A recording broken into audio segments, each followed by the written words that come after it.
Hey man, can you hear me? Yeah, yeah, you're good to go. Nice, man. Good to see you, brother. Yeah, I know. It's kind of crazy. We never actually talked, I guess, in person or virtually. Yeah, yeah, it's the stars have finally aligned, my friend. I know it was perfect timing. Man. Absolutely. So, I mean, I guess if you're down to just kind of roll into it, Yeah, man, um, I'm down. Let's get yeah, it. let's do it. So I guess first I wanted to start maybe kind of like jump ahead a little bit and start with your race and all the stuff leading up to it. So I guess Okay. first, when did you like decide that you actually wanted to run a 100 miler? So that was fairly early on. Once I ran my first kilometer in 2020, I want to say 2019. I can't remember now, but it's all on my Strava anyway. But once I bypassed the 1 kilometer, then 5K, and then 10K, I started kind of like daydreaming a little bit. And David Goggins, man, once I got a hold of his book, I was like, maybe I'm selling myself really, really short. And so yeah, I just obsessed over the ultra content on YouTube and books and everything. And then I started really believing that I could possibly do something like that. So So did you know about ultra running like immediately, like as soon as you started getting into running, were you already aware of it? no, no, not even. Like I recall seeing like maybe 10 years ago the bad water type of people slogging through the desert type of thing. I was like, oh man, those people are crazy. But no, no, not even. It wasn't even until Goggins Can't Hurt Me that I started to be like, wow, that's a thing. Like so, and what a world it is, right? Yeah, no, it was Yeah, crazy. Yeah, because I had never even really heard about it until I might have heard like a podcast or something with an ultra runner on it. yeah, And it's like such this weird foreign concept when you hear about people running 100 miles. When like yeah, at the time I hadn't even done like a marathon yet, and it's just like this crazy. Like he's just like, what does that even mean? yeah. So like he released his book in like 2019, I think, or late 2018. It was one of those two, I think. Sounds about right. Yeah, yeah. Were you running before that already, or not until he No, had written not his book? even, man. I didn't. I tried track and field in high school, and I ended up pulling my quad, and just I didn't do anything. Like I had no pedigree at all, just coming into it. So like I could Yeah. run fast with like baseball and sprints and stuff, but nothing, nothing near what I do now.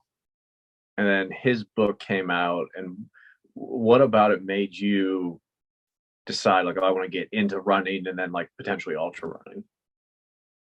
Just his concept that how he saved himself, how he his mantra that nobody was coming to save him, and he was with his thoughts 24/7. So that's what really kind of rang my bell. I was like, wow, like I'm selling myself short and I'm kind of limiting myself at the same time. So just kind of reverse the paradigm a little bit. Yeah, and so you read his book and then you want to get more into running. What's the time gap between his book and then you like just starting to run? I'd probably say about, oh gosh, my father passed away earlier that year from like cardio disease and stroke and heart attack. So that was kind of a wake up call, and I was using motivational videos on YouTube just to kind of get mentally over it type of thing and kind of find a direction because I was a bit lost. And one of the speakers that had really resonated with me was David Goggins. So I would Google him and look up his interviews, and I've seen he had a book. And then from there, man, it's just been probably the first read through because I got the audio book is when I started to kind of run a little bit. I was like, wow, this really sucks, but like maybe there's something to this if I keep it up. So, and I mean, holy smokes, what a ride it's been since then. Yeah, and so you get into running. When Yeah. do you sign up for the ultra? Like, what's the time gap then between when you first start running and Mm. then signing up for the ultra? So I would have started running in like August 2019, let's say, and I would have signed up. Probably like December of that year. No way, really. Yeah, because I did my 10K and I was cooking, man. Yeah. So and what turned me on more was it was local. in local in the province. So um, yeah, it was quick, man. It was and it's probably not healthy to be like thinking like that, but it gave my OCD brain a little bit of a target. So I mean, that's saying something, I guess. Yeah, that's funny because like I got into like I ran a marathon not super long after I read his book, and I felt like Mhm. that was quick. But like going, so what is that? That's like 5 months maybe between his book and then Yeah, signing up for a 100 miler. yeah, That's pretty nuts, actually. That's pretty nuts. yeah, and looking back, I was a bit naive on what it would take to get up to that point. So I think COVID kind of might have been my fault. The universe was looking out for me, and it kind of, but it kind The of it kind actual of saved me. cause. It allowed me to build up a little more appreciation for what it takes to train up for it and all that entails. So man, Yeah, so COVID, so that you yeah, so you, what was the original date that you were going to run that? that would have been August of 2020. Oh yeah, so you had, oh wow, that was like so you had like Mm, in if it would have gone according to plan, it would have been like 8 months of 0 to 100. yep, Yeah, that is a yeah, nuts timeline. yeah. I But I wanted guess to see when what I you could do, man. Like, yeah, the goal scared the hell out of me, and like fear is the ultimate motivator. I was like, okay, okay. So yeah, yeah, but I guess when a you bit read a hard. book like Goggins' book, you're like, well, I mean, maybe 0 to 8 months, like that. Yeah.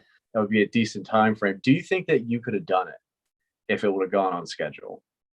Oh, man, I was going pretty hard. Like I was training pretty hard up to it, but I it's hard to say. Like I probably would have got a niggle in my ankle that I thought would have been major, but looking back now, it wouldn't have been so bad. But I think I could have slogged it out. Probably I would have gave it a good shot for sure. Yeah, Oh yeah, for sure. that's one of those things where you kind of wonder too what would have happened. So then COVID hit, and how long did it delay the race? So they ended up postponing it like per year on a per year basis. So I would train for about 16 weeks each year, and then they would come down and postpone it essentially. So the first year was a bummer, kind of messed with my brain a little bit, but second year I kind of just kept rolling with it, and I ran another marathon as part of the training and just kept it going, man. So then was it the third year? Yeah, so because it was this year, Mhm. yeah. So it had been Yeah, the third year is when it was finally on. yeah. Did you think like when you started, kind of getting, maybe ramping up your training for this year's race, did you think that it was gonna like actually happen, or did you think there was a chance it was gonna get canceled again? Well, there's always that chance, but it had a good vibe this year, I think, from the giddy up. Um, yeah, no, I thought I was gonna go ahead this year. How Third did you feel then, thinking like, okay, it's gonna actually happen? Oh man, that's overwhelming, man. But you just gotta like put confidence in your training. Like I had the schedule built out for like 40 weeks out. So I was just ticking off the days per run, per meter of elevation, and it just became scientific. And like I just believed the whole time, man. It's no doubt about it. Yeah, yeah. Yeah. And then so then when it actually comes to like race day, and one, how did you feel the night before the race? Ooh. Oh, so the drive down was hectic. It's like a 3 hour drive. So I was late and like there's traffic and there's construction and I was like, oh my God, I'm gonna be late for this pre-race meeting that's mandatory.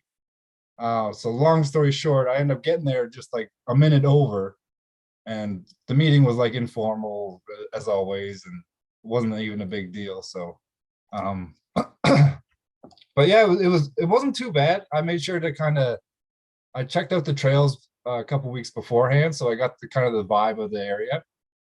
Um, so that helped a lot in my visualization. So yeah, I just got a bite to eat the night before and kind of looked out on the harbor at nighttime. There was nothing really to look at. It was just pitch dark, but it was so quiet. Like I just sat with the silence and it was a big visualization moment. So it was just chill, man. I listened to my the Norse lullabies and the folk songs and everything. So my mind was into it, man. It was Did you awesome. use visualization leading up to it, like before the Oh, race? oh, Yep. 100%. Oh yeah, yeah. Like watching all these documentaries and stuff, I picked little pieces out that I kind of I was like, okay, that could be where my mind's at. And yeah, it was just studying, just study everything. Yeah, I was curious because I also like had used a lot of visualization before Hmm. the race. I'm curious, did you like I did, I guess you could call it negative visualization, where I would like visualize like quitting and like failing and all that. Did you do any of that? You know what? I want to say no, just because I just kept telling myself that I believed I could do it. I didn't want to. I mean, there was a point like the last 10K of the actual race where I was just like, man, this was all for nothing. I'm lost. I don't know where the fuck I am. Like all the training was for nothing. All these people are waiting on me. But no, even then, man, I was just like, okay, we didn't come this far just to like stop or give up and sit down and not try. So there was just always believing, man. It was cool. It was cool. Yeah, and take me through like the first like 20 25 miles of the race. Like what were you thinking? What were you doing? Like, and how did it feel? Like all of that. Honestly, once it started, I wanted to be at the very back of the pack. I like to sit with that feeling of kind of being left behind or, you know, being too slow. That's a huge psychological thing that I actually trained into my race plan. Because there was shorter distances like 47K and 80K that started as well. So there's a lot of fast kind of sprinters, and I just wanted to sit back, not get caught up into that. Have my snacks, stay dry, kind of save my legs for the actual trail because it was a bit of dirt road leading up to into the actual highlands. So yeah, just cool, calm, and collected, man. I knew it was going to be a long haul. So yeah, that was my strategy. Just kind of, I had a card with like time points, but that kind of went out the window within like 12 hours. But Hmm. it was good to kind of keep my mind on the next aid station and just kind of focused as much as possible until wheels kind of started falling off. What was your like preference or strategy for like eating, and like what was the main stuff you would eat, and then how did you have any like strict time constraints and like eat at for this amount of time, or did you go by feel? Yeah, yeah. So I use a lot of Tailwind. I brought I've never those. tried that. I've been interested to try that. I highly recommend it. I had these like to go. There's two servings in like the sleeve. So I would just jam that into one of my flasks, have water in one flask and just a concentrated Tailwind in the other. So that was like my base electrolytes and calories, and then I would just snack. I made up these snack packs like in my what's it called, drop bag, with like ginger candies and just like little trail mix I think was in there, and just like oatmeal cookies was a big one because of the crunch, and there's a bit of salt in that too. So Yeah. and like my salt tabs and stuff are in there, so I would just grab these bags and kind of be ready to go for the next aid station at least. So And was this race like a loop or point to point or an out and back? it was two loops. Okay. So the 80Ks would do one of these loops, and the 160Ks had to go back out. Yeah. Wow, that's a crazy. That's a 50-mile loop. That's pretty crazy. Yeah, yeah, it got pretty hairy at times for sure. Yeah. So the first 25 miles, it went pretty well. Then it seems like everything was pretty good. Did you have any like? Did you feel really good? Did you have any doubts at all at that point? Was there anything like overwhelming, or did it feel everything smooth and good? You know. If honestly, it felt pretty good. Like I knew what to expect. It rained a little bit, but I was like, I knew this was going to happen. I had my rain jacket. I was honestly having a great time. The area is beautiful, so you just take it all in. Took some pictures because I knew I wouldn't be in the mood later. Um, yeah, and just everything was really chipper. Volunteers were happy, and man, it was a great time. I like to sit with that feeling, just kind of be at peace, not rush, and just let the day happen, and one step at a time, baby. That's how we do it. Yeah, that's the only way to do it. Yes, sir. And so then, so then you at that point you'd be halfway through the first loop. So from that point then to finishing it and being, at the 80K mark, Mhm. how did that stretch go? Like from there to like the halfway point? Yeah, so in there it started to get dark, probably halfway through. Um, and there was there was the big the segment's called Steep Mountain, so there was a lot of elevation involved in that next stretch. And that beat a lot of people up for sure. There's a lot of ups and downs, and man, oh man, it was pretty treacherous. So coming out of that and into the turnaround point was a bit we had a bit of a zombie shuffle going on, but we were excited to get to the aid state or the turnaround point where all the crews were, and it basically felt like a little party there. So, but yeah, it was a slog after about halfway through that last stretch there. Yeah, that was something that I did not understand until I got like deep into the race, was that the downhills just Mm, wrecked me like hmm. more than the uphills. Like it was, I was like I almost dreaded the downhills. I mean, it was nice because it wasn't as difficult, but it just was Yes. like I don't know what you would call it. Like in terms of the joints and just like physically, it was Yep. just messing me up. Yep. 100%. I totally agree. I ended Yeah. up the second loop. I ended up going down backwards because I was just so messed up. Oh, really? Oh my God. Like it just started downpouring. It was miserable. Like I was just slipping and sliding, going down backwards. And it was That's great though. hilarious because we were talking about before we even did this, like similarities between like our stories and stuff. Yeah. And that was something like on my 100 miler, it started pouring down rain and just like Yeah. wet and slipping and sliding. Trails were like flooding in some areas a little Yes. bit, and it was just like a suffer fest. Oh, it's great, isn't it? I love it. Yeah, and at the time, it's just like, this is bullshit. But then, it's one of the things that's what do you call it?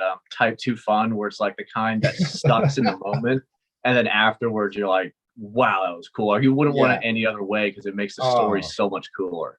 dude, I wouldn't change a damn thing. It was a great experience. Yeah. So then, at the 50-mile mark, then it's getting, kind of wet and dark, right? It's probably Mm, dark at that point. yeah, it's probably around 10 o'clock at night at this point. So it's been dark for a little bit, and yeah, it was good to see some familiar faces at that turnaround point.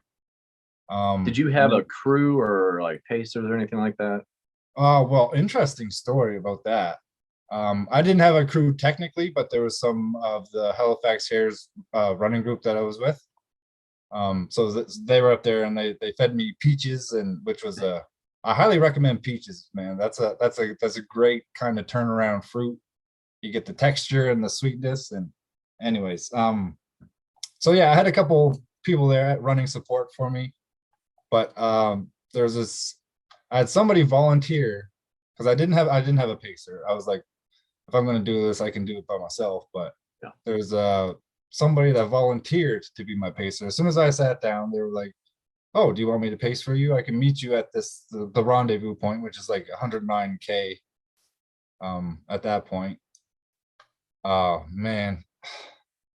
So I was like, "Yeah, sure. That sounds like a great idea. It's dark, and a fresh set of legs and fresh mind would be great." Um, so long story short, oh man, it's tough to even talk about, but like I got to this 109 kilometer. I was bonking already. I was like, man, I need this pacer. Like I need somebody to talk to, because the person I was running with, he was feeling good, so he ran on ahead. So I was like, okay, that's cool. I mean, I can't really hate on that. If I was feeling good too, I would have kept up with him. But he got his pacer, and he just took off. I didn't see him till the finish. But when I got to where the Pacers were supposed to be, mine was nowhere to be seen, and all I heard was crickets and this freaking electric generator windmill. It's the most ominous sound I've ever heard. It was just silence, man, and my heart fucking sank. All the voices came, and I was like, man, it was so perfect. Like I couldn't even see it coming. It was so perfect. It was, oh god. And that's the one thing I couldn't train for is like that external factor of like just fuckery. And I don't even know what happened, but gotta suck it up, man. Like, what are you gonna do? Like, damn. Did you find out why they weren't there? I've heard many different theories, and you know what? At the end of the day, I forgive everybody. I don't know what happened, but it made the experience what it was, and I feel like I proved a few people wrong by slogging that night out by myself because there was bear poop everywhere. That's something I don't have to worry about in Ohio. Oh, well, I mean, they are black bears, so they're a bit skittish, but yeah, tell yourself that in the middle of the night while you're by yourself. Yeah, when your brain Um, is not working right. oh my God. And like every shadow is like, what? Oh my God. Yeah.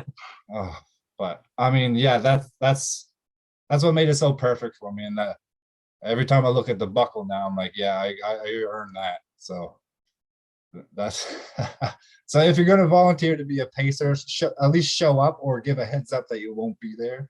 That's a preferable thing. Yeah. Oh my God. Like Do you I think was that your lowest point in the race? 100%, 100%. There was about 500 meters there where I was just kind of like, I was slouched over, kind of feeling like the voices, man. I was like, I heard people like, what? Who do you think you are? What are you doing out here? Like, look at you now. You're all by yourself. Ha ha ha. And then I remember distinctly seeing this crow feather on the path, and I was like, wow, okay, okay. I remember why I'm here. This is what I'm supposed to feel like, and like nobody's gonna fuck with me right now because this is my path. Like this is the way. This is what I chose to do. So it became Yeah. very powerful, very powerful. Is that yeah? 'Cause, that's like the power of the mind too. Like, is that what you Mm. use to turn it around for you? Like, what did you do anything else? Like, did you think anything else of like to just try to like refocus your mental state at that point? Uh, Honestly, the crow feather, man, it brought me right back. Why Uh, why did that bring you? Like, what meaning does that have to you? well, as part of the trail running group, I'm usually the sweeper.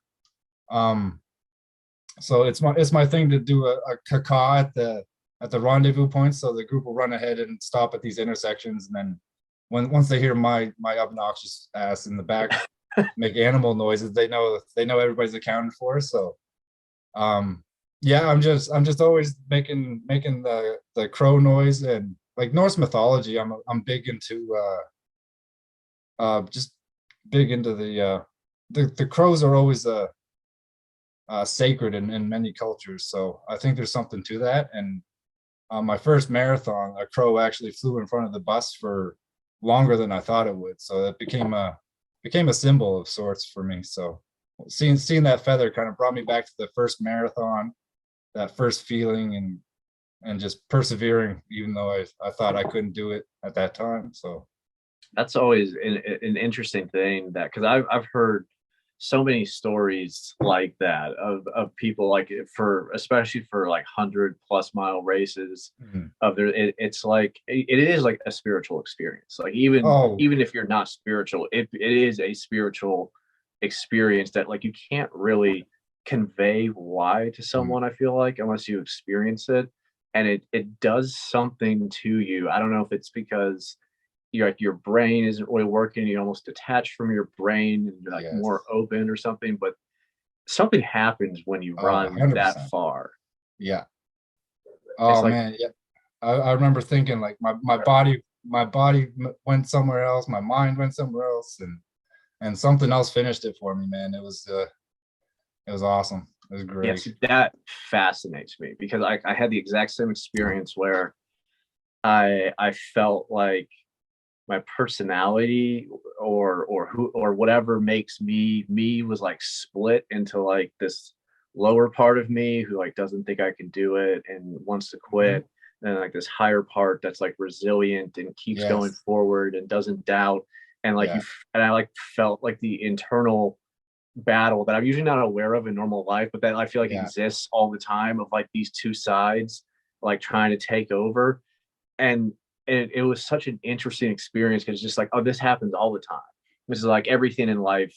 Like I That, just am not as yeah. aware. Something about running shuts off whatever blocks me from realizing that that's a part of me, and then you become aware of it. And I would like try to like I don't know, I guess you could say like dial into that one side, that like whatever that is, that higher Yes. side, and have that Yeah. take control. It's a very interesting feeling. It sounds like you had like a similar kind of experience. Oh, 100%. Absolutely. It's like a swirling storm always. And once the pain starts, once you can start to taste the pain, it's like, okay, that's the swirling storm is kind of getting dark right now. So, and that I had on my card, I had a bit of a couple sayings on there that I just kind of referred to, a song I would sing just to kind of bring my mind back and ground myself. And that was what brought the storm back to kind of a shade of light anyway. So, but What yeah, I were can. the like sayings or mantras that you use? Oh, one of them was uh don't stop when you're tired, stop, or don't stop when you're, gosh, what is it now? Yeah, don't stop when you're tired. Don't stop when you're tired. Stop when you're done. Yeah, Which yeah, is funny because that was my exact mantra for my race. yeah, and I think it was you that messaged me prior to that, and that's what made me add it. Um, Hell yeah, yeah. yeah, yeah, and there was a couple on there, more personal ones, like endure sincerely was a good one. Well, I kind of got them up here. Patiently endure and pursue sincerely. That's what I had on there. And I am therefore it is was a good one. And I still have them up here, so it's man, it was an experience that will never, nobody can ever take that away from you. So it's man, it's awesome. So then, yeah, so I mean, then you're heading back out onto the second half of the race, and you know, you like kind of maybe get over the hump of like not having the pacer there. So then, like stretching, let's say to like, I don't know what it would be in kilometers. Say you're like, you know, at mile 75 to like the end, it's like the last quarter of the race. Oh God, yeah, How were you in that? Like your body, your mind, like how are you doing? terrible, terrible. Oh man, like I was like through that steep mountain section the second time. As soon as I hit foot, as soon as my foot hit the steep part, it just started torrential pouring. And I felt the twang in my leg, so I was like, there she goes, and that's when my body started to quit, or well, my body probably already quit by that point, but um, my mind really started to pay the price there because the hurt just wouldn't stop, and my regular kind of coping mechanisms weren't enough, so I had to go to I had to go to a dark place. There was a lot of tears. There was a lot of yelling at my own legs. Um, yeah, there was a lot of. I think there was the doubt started to try to creep in, but my belief, man, didn't want to not believe at any point until it was too late. So if there was time left, I knew I had to just keep going. It could hurt. It could hurt as much as it wanted to. I would, man, just keep going. That's just keep going. That's it. Did you have any like concerns or worries about like time cutoffs or anything like that? Oh, not. Oh man, at the last like 10K was the absolute worst. Because Thing. it rained so much that there's like literal rivers out down the trail, so I didn't recognize anything from the day before. Because it was nighttime during that section. So I thought I was lost, at least twice. So I was sprinting back until I found two women that were behind me, a bit ways. So I wasted a lot of energy, and they were like, "No, no, you're on the right track. You go up, and there's this bend up there." And I was like, "Okay, okay." And then I do remember this part because it goes up anyways. So that happened at least twice. I remember one particular time I had my pack off. I was going to call the race director, say I'm absolutely lost. I don't know which way to go. Come pick me up. I was like, I don't know where I am. but my phone was dead, and I really didn't have that option anymore. So Talk about like universal intervention. Like, oh, you want to exactly, quit? yeah, Your phone doesn't Y- work now. yeah. So I was like, oh, fuck, like when in doubt, just go that way. Like I was going this way, so let's keep going this way. And then sure enough, there was a bend, and then there was a trail marker, and oh man, and then the women actually passed me eventually, and they were like, yeah, you're doing good, you're on the right track. And so from that point, it was the dirt road again, so it was easier to navigate. But man, I was done. I thought it was all for nothing. It was driving me crazy. Yeah, like the last 10K, it's like you're so Mm, close, like you but can it's see your watch, and it's like, oh my god, it's all for nothing. Like 40 weeks, like what?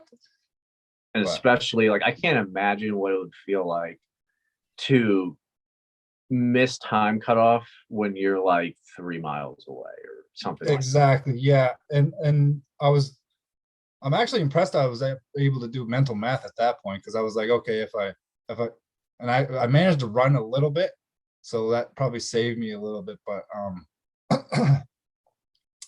yeah, I finished within 5 minutes of the cutoff, but the race director found me right when the dirt road turned into the pavement section, so about 1.5 kilometers to the finish. And he's like, "Don't worry about making a cutoff. You're going to get your buckle. You're a finisher anyway." But I was like, "Yeah, thank you, but it's a little too late. I got to keep going now." Because Yeah. I could see the church in the distance, and it was like the hills were looked massive at that point. But oh my god, I could taste the pain, and it was going to taste even sweeter once I crossed the finish line under the cutoff. And I didn't have any pity medal or whatever, because I knew the way my brain worked. And That would have um, tainted it a little bit. yeah, yeah, especially because my belief was so strong. That's what kept me going. And like I had to try at least. Like if I dropped dead, then I could be like, okay, I tried. But I wasn't dead yet, so I had to try. So like that last kilometer, what were you thinking? Oh, wow. Or were you even thinking? I don't know. Well, I had a lot of friends that stuck around. There was a good group there. I could hear cheers from, I could hear cacaws and cheers from like 2 kilometers out. And I was moving as fast as I could, but it was slow. But man, it was powerful. It was powerful. Like I said, I could taste the pain, but you just keep on going because everybody's there cheering, and it's not even about you anymore. It's about the people that are there sharing their time and experience, and everybody with tears in their eyes and everything. I was like, wow, like this is some crazy shit. Like I see humans first of all, and I'm like, wow, I actually did this. Like it's over. So, oh man, it was intense. It was intense. It was a really communal moment. Like I think a lot of people assume it's going to be a solo accomplishment, but it really is not at all. Yeah, what was like the feeling like that first step past the finish line? I wouldn't call it relief because it hurt. Uh man, there's a lot of validation in that, a lot of self-validation. It was a long road to to mentally prepare for that type of thing, and to cross that finish line, man. Uh it felt sweet for sure, but it hurt. Oh man. What did you do like after then? It's like, you finish out and you get the medal and stuff. Did you go like home right away? Did you stick around a little bit? No, so I was lucky enough, the my trail running group had a Airbnb that they invited me over for. So I kind of just wallowed my way up there, and I was hallucinating so bad at nighttime. I Oh thought, yeah, that was the thing I wanted to ask you about, is if you hallucinated. oh my God, did I ever? I seen these like lawn gnomes dancing in the woods or whatever, but the next day they were like these just tall weeds. But I was convinced it was a whole yard full of these gnomes that were dancing, and my friends thought I was crazy, and that's when I knew it was bedtime anyway. So, oh Was my that was God. that after the race or during? That was after. I stayed up kind of late, that probably later than I should have. I went to bed around 10, but I was all vibes at that point. But during the race, it was more of shadows Mhm. and like noises. I think my headlamp really messed up my vision, especially when it like the sun came up. I had to take a little sit down for 5 minutes and kind of clear my eyes of the you get like a tunnel vision almost from the glare. Yeah. So, but yeah, those shadows, man, they'll get you. So then, go to the Airbnb and stuff like that. Mhm. What is like the week after look like? The week after, so I took a whole vacation week after. March. Took the family up to an Airbnb by the ocean. So I just pretty much laid up, man. My it was my ankle that took most of the brunt of it. I wasn't my well, I should say my legs were kind of trashed, obviously, but my ankle up through my calf, that was worst. And that's what I felt kind of twang during the race. But yeah, I was able just to kind of lay up and take it easy and stuff my face full of whatever I found. And I worked on an article for quite a lot of that, so it was good to kind of decompress and get it all out onto paper and provide a little bit of closure. But I mean, it took me a couple months to kind of rationalize what the hell just happened. Yeah, that was gonna be my next question is like Mm, now they've had like a lot of time to kind of integrate and kind of soak in the experience. mm. What do you think that race meant to you and how do you think it changed you? Oh, that race was everything, man. I grew up kind of shy and low self-esteem. Um, so man, to do something like that is just kind of, and like the messages I got afterwards were very humbling, and like it's really intense. It's almost a superpower to kind of do something kind of crazy, but impact so many people. Like people I don't even know kind of congratulate me, and it's just really cool to kind of connect with people on that level. It's almost like what community is supposed to be. So, um, yeah, it's a very powerful, man. I tell you what, like I could do anything now. Like nothing really phases me. Um, like I ran 100 miles. Like I got a buckle. Like fuck, let's go. Like nothing's impossible, really. Like come on. Yeah, I mean that's one of the cool things about ultra running Yeah.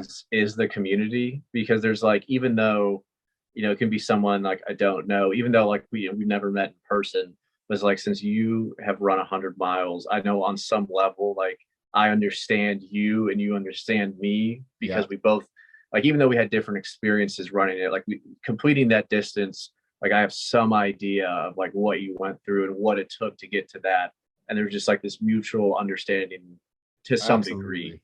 Yep. Yeah. Yeah. I find a lot of the long endurance trail runners kind of all relate to each other on a certain level or on varying levels. So there's different connections, but yeah, there's definitely that the kindred spirit type of aspect for people that do this type of thing for sure.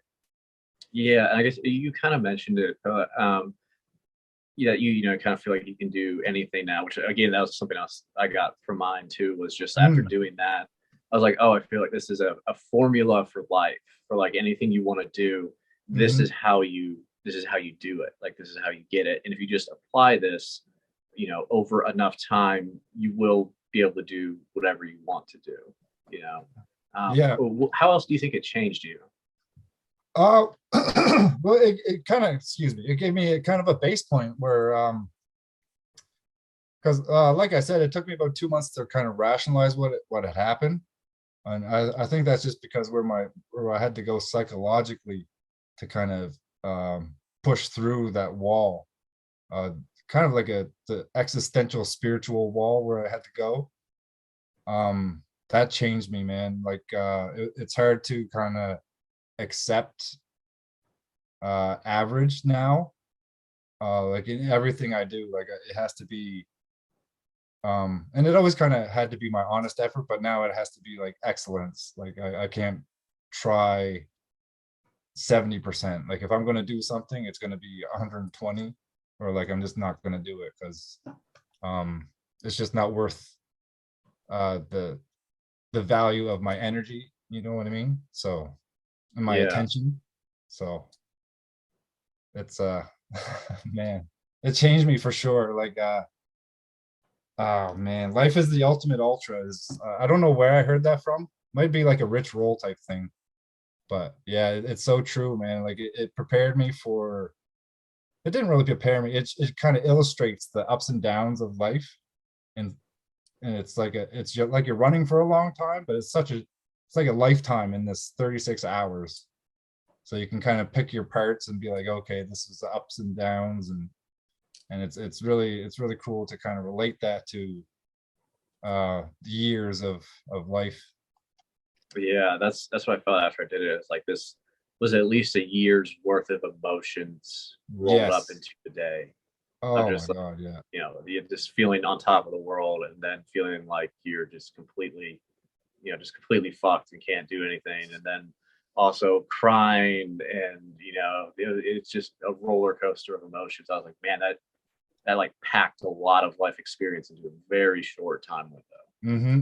Yeah, you can't hide from your demons after doing something like that. That's for sure.